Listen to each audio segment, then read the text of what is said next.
Welcome back, and we're just getting this alert that Buffalo City Hall will be closed on Tuesday as cleanup efforts continue. Alternate parking regulations on side streets have been suspended until further notice. This is a message coming from City Hall. If you have that alert, hopefully you just got it on your phone as well. Well, as we've been telling you since Friday, we did not send our reporters or photojournalists out on the roads during the worst of the storm, so we've been having many of them report from their neighborhoods while stuck at home. Tonight, we get a look at how things are going in the South Towns with Ron Plants, but first, let's check in on the North Towns with Kate Welshofer. Well, you may be asking yourself, Kate, what are you doing back outside? It's freezing out there, and that is a very good question. But it's not just cold, it's also snowing. Again, what's interesting is that this kind of snow is the kind of seasonal snow that might even be considered charming under normal circumstances, but after what we've had the past few days, it is the last thing anybody is looking for. Of course, a travel ban here in the North Towns remains just because of the conditions, and if you're walking around, you'll notice that it's not just the snow on the roads or the snow bringing the roads, narrowing the roads in, but it's also there's ice underneath that snow, which I almost wiped out myself about 2 seconds ago.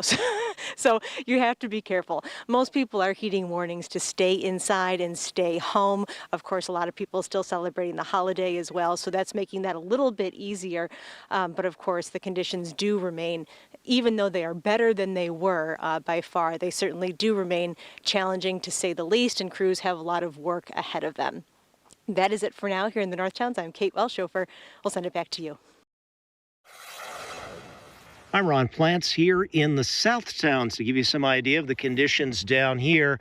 I'm specifically right now in the town of Orchard Park. And as you can see here, they've done a lot of clearing of the roads after we got about 30 to 40 inches of snow just overnight. So the travel ban actually in the town of Orchard Park was lifted earlier today. And we understand in the neighboring community of Hamburg, it was lifted as of 5 o'clock this evening. However, they're still advising no unnecessary travel as they try to deal with some of the neighborhoods that are off of Route 5 there in the Lakeview area and clear the snow from there. That had been especially hard hit back during the November storm. Right now here again in the South Towns, conditions are pretty good at this point. We did not get the brunt of the storm, obviously that furious storm that hit Buffalo and the North Towns. People here did lose power on Friday for a while. However, again, nothing like the endurance that we're seeing going on in some areas to the north right now. We will tell you that in Hoover Beach, in that part of the town of Hamburg, they're right along the lake. They had been concerned about that seiche causing damage. We understand that that apparently was not as bad as originally feared, so people are being allowed back into the Hoover Beach area in the town of Hamburg. That's the situation here in the South Towns.